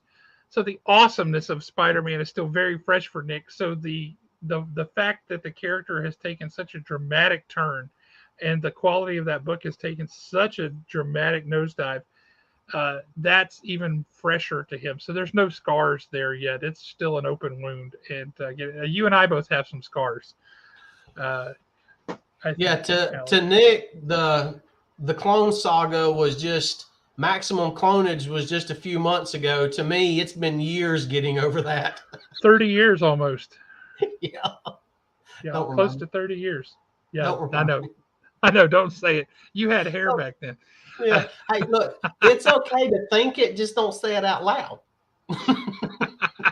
Got it. I will try to keep that to myself. Oh, y'all. Bianca sent me a message on Facebook with a picture of Spider-Gwen. Oh, man, that is awesome. Oh, that's so cool. I am pumped. What do I have to do to claim that? Tell me what I have to do to claim that. Oh my gosh, that's fantastic. I don't know. So I think what we should do now, especially since I have to fight Maggie. Oh man, if it was Nathan, I'm pretty sure I could take him. I'm not sure I could. I don't think I want to get in a fight with Maggie. Maggie looks like she would rip out my throat, and like Roadhouse style. She looks like she would fight dirty. I just think Maggie would whip my tail. Can I fight Nathan? I'm pretty sure I can take Nathan.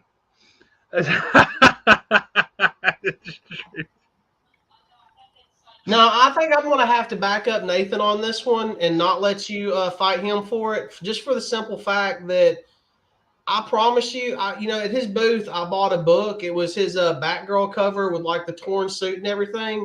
That was amazing, yeah. And it took him he put so much effort into his signature. It took him like 8.5 hours to sign his name. And it was glorious. And it's one of my prized signatures. So I got to defend Nathan on this one. Yeah, I won't hurt his hands. Okay. Much better. Much better. he might have to breathe through a tube, but I won't hurt his hands. Was it you always hear him in the movies? Not in the face. Not in the face. Not the face. Take out the face on this one. I could care less. Leave the hands. That's right. None of that stuff. That would just be too cruel. But I think we have a comic book professional here who has credits. So we have somebody who can vote. We should bring up the Ringo Awards. No, let me do that. I will jump back to the. For anybody who does not know, the Ringo Awards are awards for the comics community. You've got best cover artist, best inker, best art writer, best story if it's a limited series, all that kind of thing. So there's some pretty incredible stuff. Let's go to the voting is now open stuff. Or there you go. Let's talk about what's being nominated and see. A lot of the times this is just like the Oscars and things are nominated that you go, I've never even heard of that. I never saw that movie. I don't know what it is. That is so small. I don't think I can't read it. Maybe people with better than me can read it. There we go. Right. You are not allowed to hate on Haven Comics. That's not allowed, Nick. So, all right, best cartoonist. That's a. I don't know. I don't know any of those folks. The work that they do. So I can't. Well, Stan Sakai, I know. He's Usagi Yojimbo. Like the best series, the only two that I've heard of is Saga and Something is Killing the Children. Season of the Bruja was an interesting book. I haven't read Fractured Shards. Parker Girls is, I want to say that's the book by Shut up, Nick. The guy's name who did Strangers in Paradise back in the day.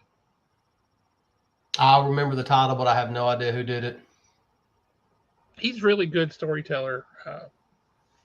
But of those, so Bianca, you've got comic credits and things, so you can actually vote on this. We can't because we're not professional comic folk. So if there's something on here that you're just dying to vote for, you can do that. Let's see, best writer, Ed Brubaker. That's coming out strong. I'm not sure who Anthony Del Cole is or Drew Edwards, but Scott Snyder and Brian K. Vaughan. How does Chip Zdarsky not make that list? That's a good question. He should absolutely be on that list. And okay, so here, I'm guessing that this is not their overall body of work. It's their body of work for the year 2023. Correct. Okay. That's correct. So, and they were nominated by other people in the industry. Okay, so based on the book Clear alone, Scott Snyder deserves to be there. I 100% agree with that. Just based on that one flipping title. So have you read any of Ed Brubaker's books? They're coming out as like hardcover graphic novels. No, I haven't read any of them. Dude, if anybody I've ever met that should read those, it's you. Okay. What's the name? Reckless was one of the more recent ones. We've got them on the shelf at the shop. They are fantastic. Ed Brubaker and Sean Phillips working together, and it's really, really good. Okay.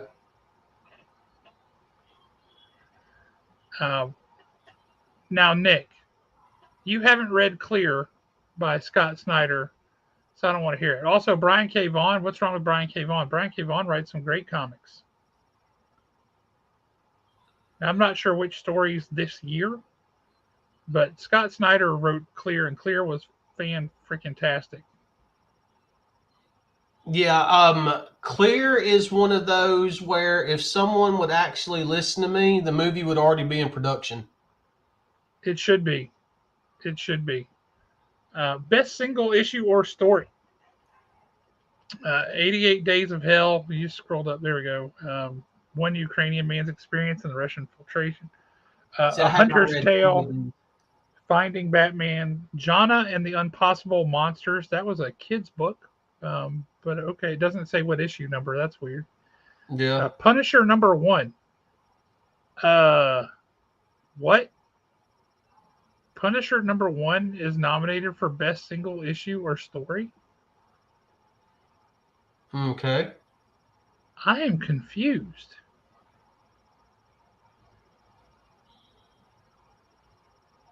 What in the world? Well, see, there's the problem right there, Nick. You haven't heard an ounce of praise for it. Who cares what other people are saying? Read it. Read it and you decide. And then if you like it, then you can praise it. And if you don't, then you can say you didn't care for it. That's what we do. Nick, we literally did all 3 issues. It was literally 3 issues. We covered all 3 issues on this show, and all we did was hug up and kiss all over Scott Snyder's writing hand because that book was so good. So you do not tell me that you have not heard any ounce of praise. Oh, there's also that. Good point. Good point. Damn it, Nick. Go to Atlanta. Oh, Lord. Hey, kids, it's after 8 o'clock. Plug your ears. Nick, I have been telling you shit to read for like 6 friggin' months. And every time I tell you, dude, you need to read this, you're like, well, it's not Spider-Man, so it sucks. And Spider-Man sucks, and my life is awful. Give me more manga. I don't want to hear any more. I hadn't heard any praise for anything. Love you, brother. I love you, brother. Best artist or penciler? I'm not sure who the first 3 are. Famida Azim, Kate Flynn, Molly Mendoza. Nicholas Scott is phenomenal. I got to give him that. And Doc Shaner is very good too. I don't know what books they're necessarily for, but interesting. Okay, nice clarification, Nick, and I agree with you. Yeah, I'm not sure about that. Having not read them, I read Jonna and the Impossible Monsters. It was good. I mean, it's a kid's book. that's nothing wrong with that. It's fine. I just You don't know, know and that here's I would have said that that was in the running for best single issue or story. Um, I've actually got Not that on the one at list that home I because would have compiled. I picked it up for Bug, and she was like not impressed with it on any level. Yeah, it's meant for a younger kid than her. Yeah. I think it's meant for like a 5-year-old or a 6-year-old. Yeah, that one didn't wasn't going to win any points with me. Now, best original graphic novel, they've got Chivalry there, and I don't know what else is on the list. You have to scroll down, but Chivalry, Oh, yeah, Chivalry is Neil Gaiman and Colleen Doran, and that was just fantastic. Um, Ducks, 2 Years in the Oil Sands, drawn and quarterly book. Okay. Lonely in the Center of the Earth by Image. Never heard of that. Tokyo Rose, 0 Hour. Sounds interesting. I would be interested in that. That was always an interesting story from World War II. And Twilight Custard. No idea what that is. I don't even know where to start with that. For me, the only one of those that I have read was Chivalry, and it's Neil Gaiman and Colleen Doran. You literally can't go wrong with that. That's like peanut butter and jelly right there. yeah, I haven't read any of those, but here comes a big one that we really care about. But you Best skipped Best Letterer. Inker.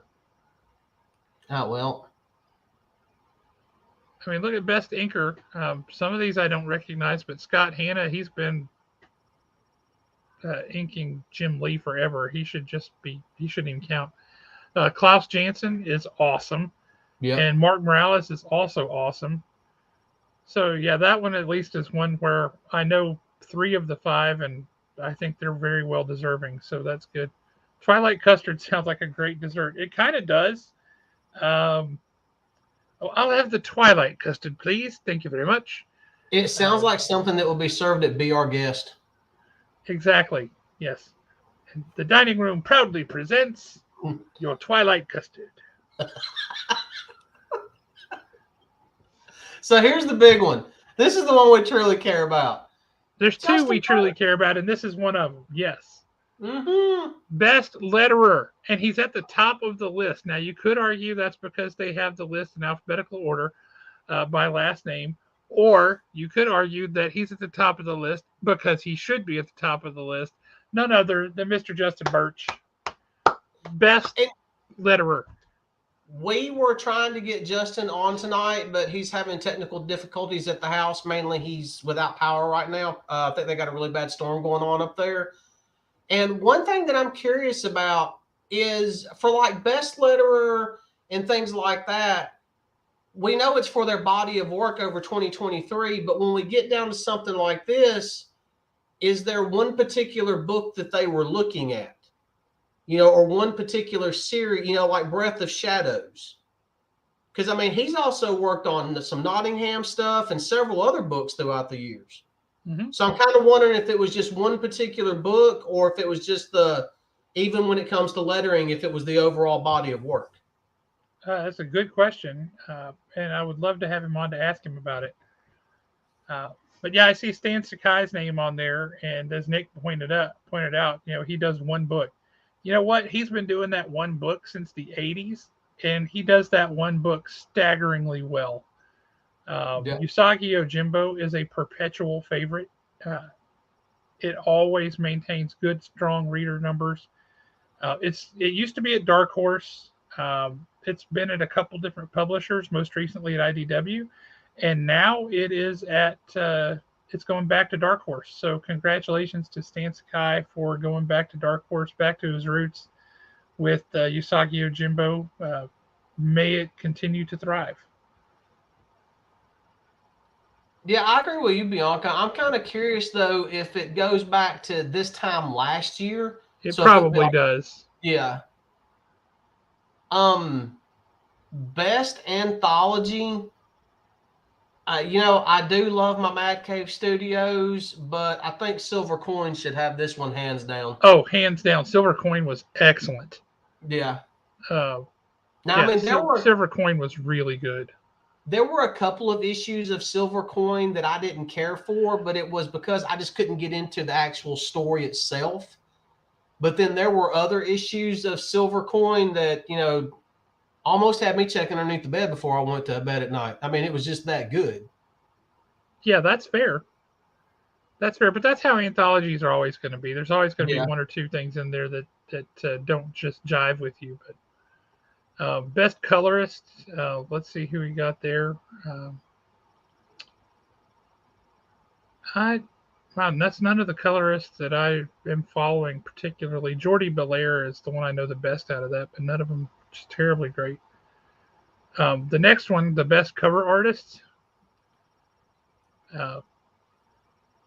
We've got a friend on there too, Brian Silverback's best cover artist. That's huge, absolutely huge. Yeah.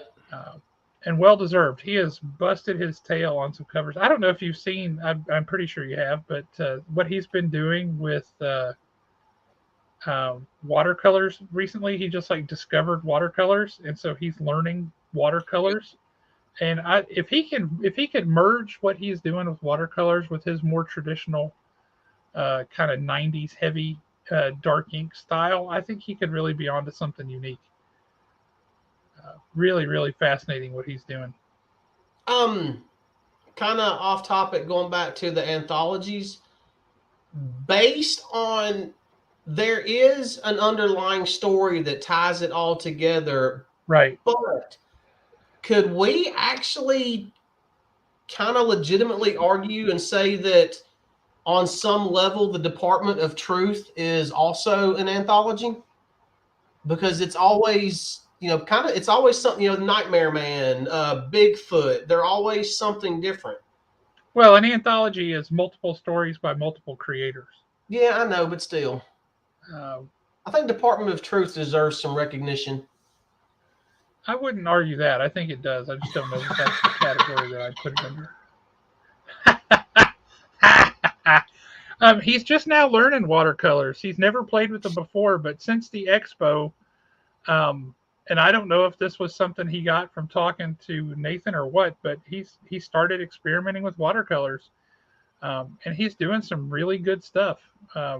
He did a Vampirella. Mike, I don't know if you saw his Vampirella that he just did with watercolors, but it is really, really good.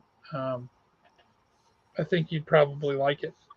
But yeah, to your point, Mike, he is in some very good company there. Greg Smallwood, J.H. Williams III. Are you serious? Yeah, he's in some very good company there.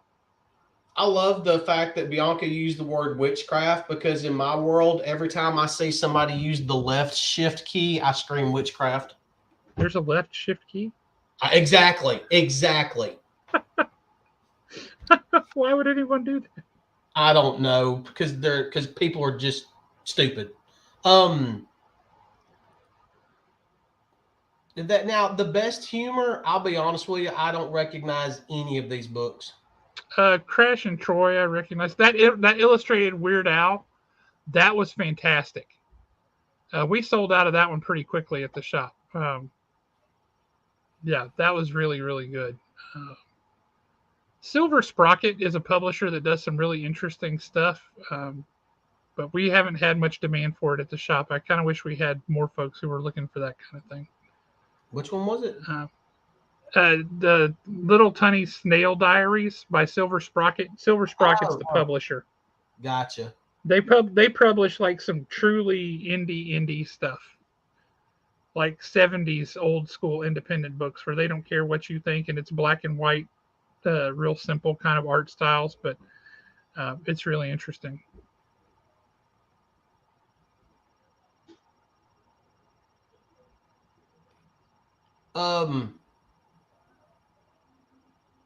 Yeah, Nick, you kind of got a point on that one. And Aaron, no, even people that would have carpal tunnel need to reach over and use the right shift key. You have strong feelings about that. I do, dude. That actually like bothered me the first time I saw somebody do that. It kind of scared me. Got a funny feeling in the pit of my stomach. That's so. hilarious. as far as web comics are concerned, yes, I do have a Webtoon account. Yes, I do read all the free books on there. What the ones that interest me. I have not heard of any of these books, even the Webtoon ones. And there are some, Laura Olympus is really good, and they're taking and publishing that as trade paperbacks. yeah. There are some really, really, really good Webtoon series that I wish would cross over into the physical medium. I really do. Like Advanced Laura Play, Olympus. or Advanced Player of the Tutorial Tower. That is so good. Oh crap! You know, I've got them all on my phone, but my phone's charging.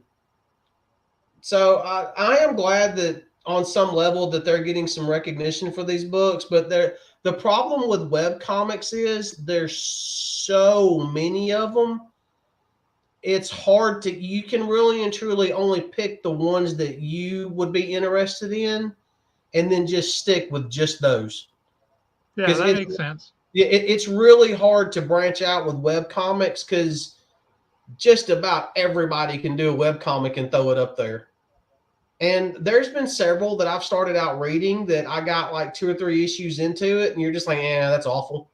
But then there's others that I read that absolutely fell in love with that I wish would cross over into the physical medium.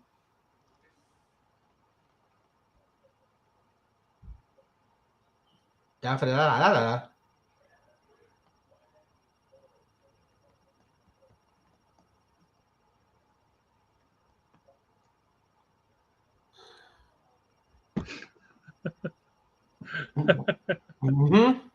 It just doesn't work. Yeah, it throws everything off. It does not work at all. Best humor web comic. I hadn't heard of these. No, I don't do much with web comics, so I can't tell you much about that. Yeah. Nonfiction. This is interesting. Radium Girls was really good. I haven't read any of these other ones, but Radium Girls was very good.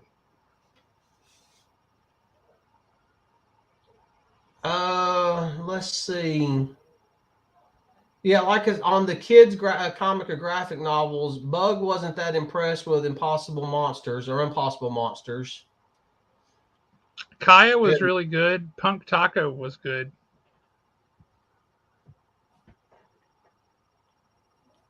Let's see. Best presentation and design. I wish I knew what that meant.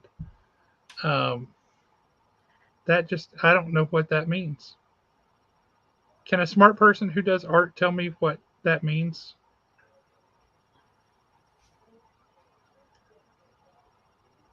Aaron, you're better than me at a lot of things. That wouldn't surprise me if that's one of them. That Sarah Deluxe hardcover, I don't know about what the presentation and design is, but if you haven't read Sarah, have you read that, Alan?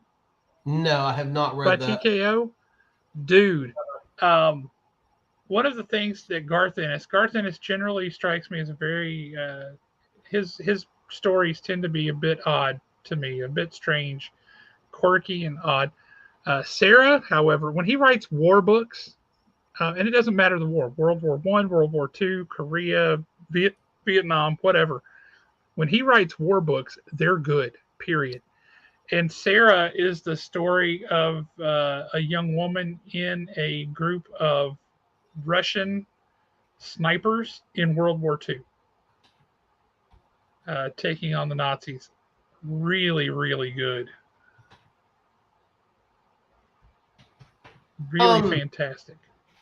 Bianca, when you say they approached her to push it into the next tier, what do you mean by that? Because I am kind of interested in how web comics actually work like that, or webtoons. Just based on what I've, just based on, I'm curious how though, because some of those books, it's like you get, 60 issues, then they take a break, and then it's like they start back, after so long. There was one series that I wish they would do a great big graphic novel of it called Unholy Blood, which was absolutely amazing. Oh, gotcha. I totally understand now. Yeah, Unholy Blood is probably one of the best ones that I've read, and it was so good. But then the series ran its course and it was done. I mean, they told the story they wanted to do and then walked away, which was kind of sad because it's one of those that could have kept going. Can you But imagine if Bill Watterson was doing Calvin and Hobbes as a webtoon these days? oh, that would be great. Can you imagine? That part right there. We want to push what you're doing to a higher level, but you lose it. You're the creator. It's all yours. We want to take it away from you in exchange for letting more people see it. That is the most asinine and backwards approach to this. Money grubbers. That just ticks me off. Thank you for praying for Peter Parker. He needs your prayers. It really does. Really appreciate that. Tell the miscreant we said hello. But yeah, no, that's unfortunate. You can't. Somebody having something that's good, you should push it absolutely. And if you're doing it at some kind of expense to you, and you can make some sort of profit off of it by doing these things, absolutely. But by taking the rights, no. That is the brainchild of the person who created it. It's theirs. They should keep it. And it's a sorry world we live in where to get that kind of push, that kind of publicity, it's like you have to choose between keeping what you created or doing what you wanted to do with what you created and having it get the publicity that it should have. That's a shame. So there you go. That right there, that's what crowdfunding platforms are for. Yep. That is what they are for. Keep control of your property. You created it, and if it's successful and you get to reap the benefits from your own work, then that's how it should be. Now I'll get down from my soapbox because I'm rough on a soapbox. I have to have a special steel reinforced one, and those are hard to come by.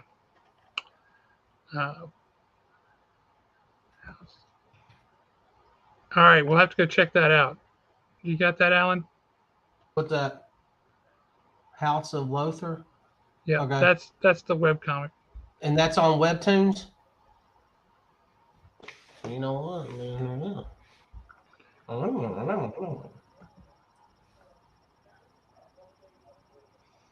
That's some good stuff. So you're looking that up while we're getting ready to wrap things up? Yeah. No, just stop. I'll tell you while you're doing that. When you go up to the shop tomorrow, go back on the tall shelf with the trades and look for a book called Reckless by Ed Brubaker. It's a taller than normal hardcover. It's a thin book because it's an original graphic novel hardcover, so it's not a great big old fat book. But look for that. You need to read that. If ever I met somebody who needs to read that series of books by Ed Brubaker and Sean Phillips, it is you. I will check that out. And Bianca, I literally just described the House of Lothar. You're gonna. There you go. Yeah. I mean, y'all really can't see, but kind of can. The art That's looks pretty good. cool looking. Oh wow. Yeah. I don't know that putting that in color or anything is necessary. I leave it black and white. That works. I mean, oh crap! Did you hurt yourself? There we go. For those of you that's never been on Webtoons and you're kind of, what's it look like and stuff like that. I'm looking for. Come on. There is one particular image of our main character.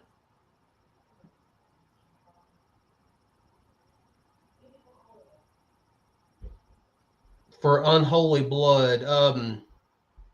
That'll kind of give you a little bit of an idea of, come on, focus. Hang on, let me embiggen you here. There we go. Yep, we can. Well, it's a little whited out, but now your screen just went black. Well, it actually pulled up one of the comics. So when you go on to Webtoons on the comics, you just scroll up and it's like one continuous page. Huh. Yeah, see, I use my phone for talking and texting and precious little else. Well, this was one of those that I'd heard about it, so I You wanted can to check follow it her out. on IG, as Handmade Crown. She's got a gift for names. I'll give her that. Mm-hmm. That's pretty awesome.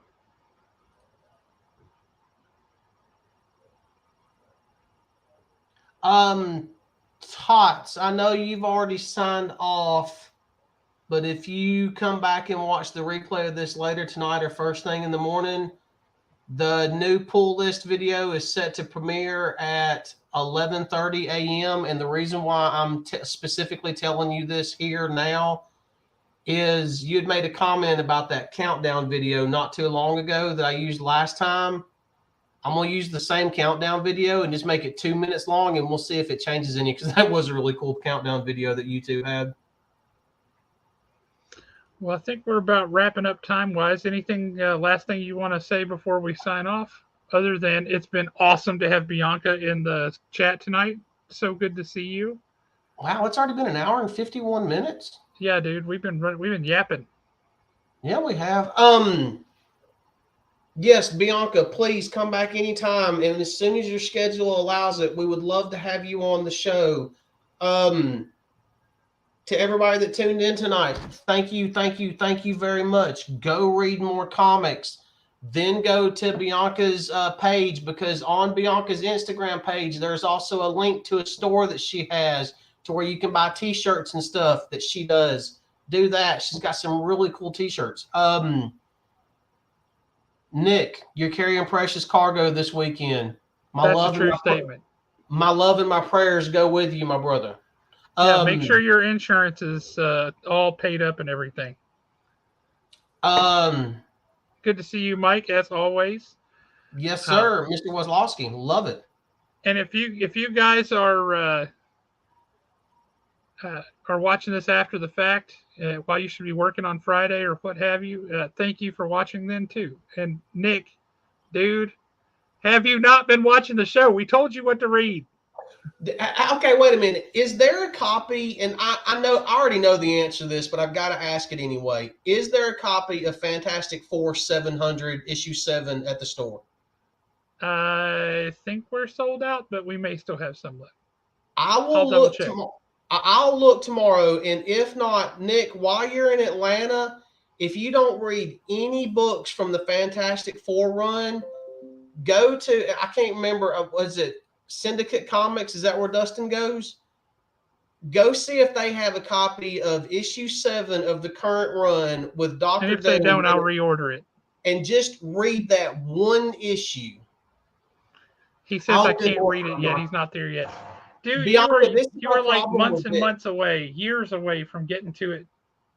So you got to just forget that. Yep. I tell you what then, pick up Radiant Black Volume 1. The trade? I know we've got that at the shop. That's really good. Radiant Black has been great. Pick up Godzilla, Here There Be Monsters, or Here There Be Dragons. That was a really fun read. I'm trying to think of something off the wall that you normally would not read. I know you don't like horror, so don't Black even. Tape. He is not picking up Black Tape. Yeah, don't even look in the direction of Black Tape. You might have to call an exorcist after just to seeing the cover of it. Good night, Mike. I tell you what, I will go through and I will find you a bunch of good books that's kind of different. Yes, no one's a good one. Oh, did you get the last book that I put in your box last week, Nick? What did you put in his box? Oh, it was something about saying farewell to a friend with a lonely black cover that nobody really cares about. I'm trying to think. You put me on the spot. I know you don't like AWA. Read Moon Knight 25 and then read Moon Knight City of the Dead #1. Yeah, there's the only books like that I would recommend would be Justin Birch's Zombie Tramp. The 4 or 5 issues that he worked on that. Say, did he do that book? I didn't know he did that book. Yeah, Birch worked on. I know Birch was on at least one issue of Zombie Tramp.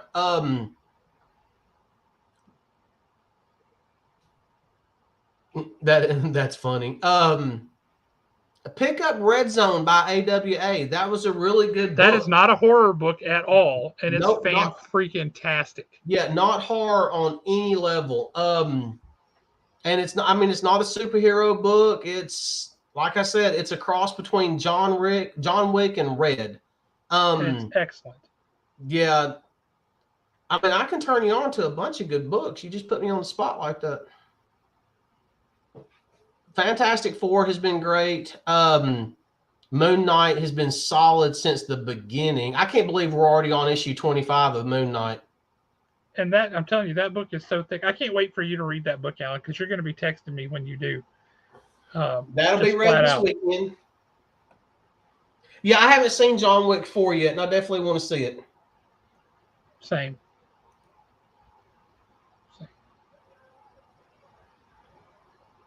Well, this AWA has a lot of different flavors of books, man. What about Hunt, Kill, Repeat by Mad Cave? That one's written by Mark London. That one's been really good. Exorcists Never Die. Yeah, Exorcists Never Die has been outstanding. Tales from Nottingham. So good. Yeah, and I like Tales from Nottingham because every issue is a one-shot. Mm-hmm. So if you just don't feel like reading the next issue, you don't have to. If it's not about a character that you like, the last issue, Tales of Nottingham, how Robin Hood met Little John, an amazing book. That is one that needs to be nominated for the Ringo Awards next year if it falls in this time frame.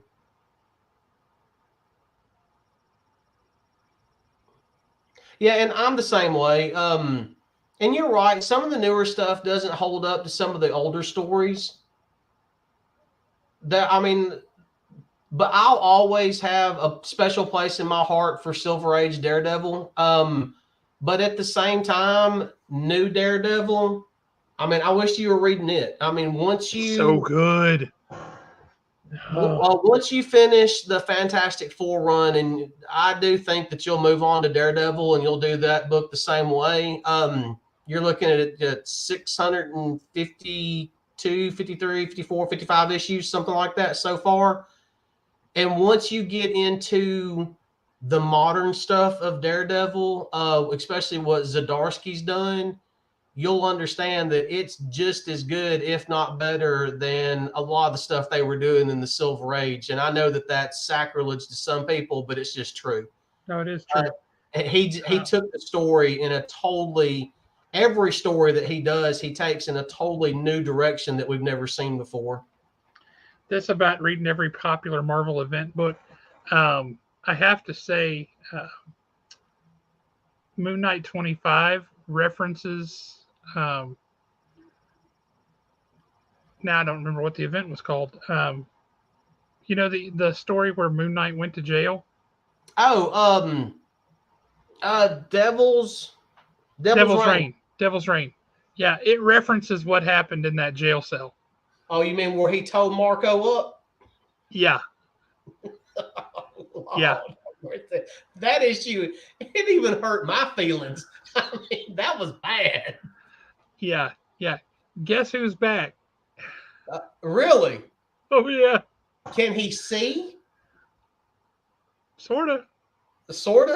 Okay. Not with his own eyes. Not with his own eyes. Ooh, Lord have mercy. Nick, now that's a book that it was a one shot, and it was Devil's Reign Moon Knight.